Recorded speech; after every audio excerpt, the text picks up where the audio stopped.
రోడ్లు అదే అభివృద్ధి చెప్తున్నారు. జగన్మోహన్ రెడ్డి గారు నెంబర్ 1 విజనరీ. ఎక్కడగా దానికి ఉదాహరణ విద్యా వ్యవస్థ తీసుకోండి. ఒకప్పుడు ప్రభుత్వ స్కూల్ ఉండేయట.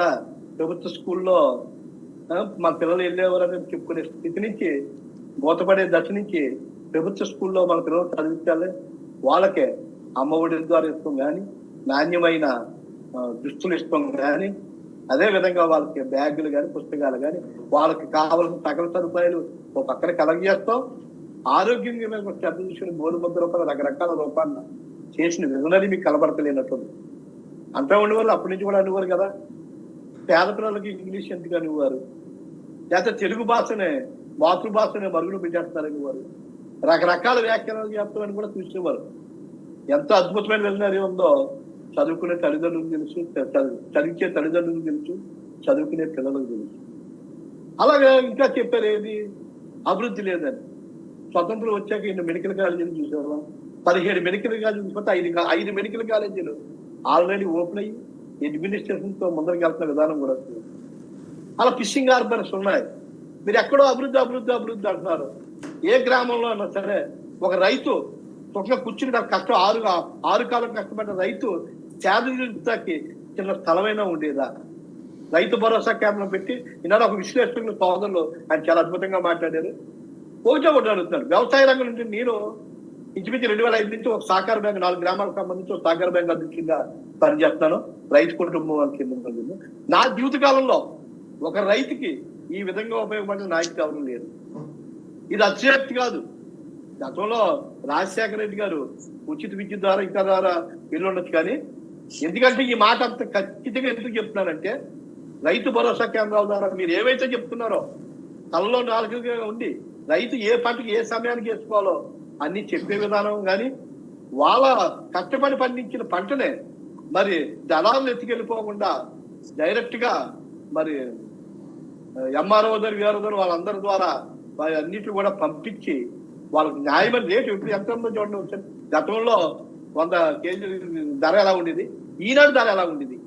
వాళ్ళకి ఎన్నాళ్ళకే మొట్టమొదటిగా ఆయనకి రైతుకి డైరెక్ట్ గా డబ్బులు వేసే క్రమంలో ఒక సంవత్సరం ఒక 2 నెలలో ఎంతో లేట్ అయిందని అంటే, ఏదైనా సరే మొట్టమొదటికి మొదలైనప్పుడు దాంట్లో బాధారిష్టాలు చాలా ఉంటాయి. దాన్ని అవగాహన చేసుకునే నాయకులు కానీ అధికారులు కానీ దాన్ని ముందరకు తీసుకెళ్లాలంటే కొన్ని ఇబ్బందులు ఉంటాయి.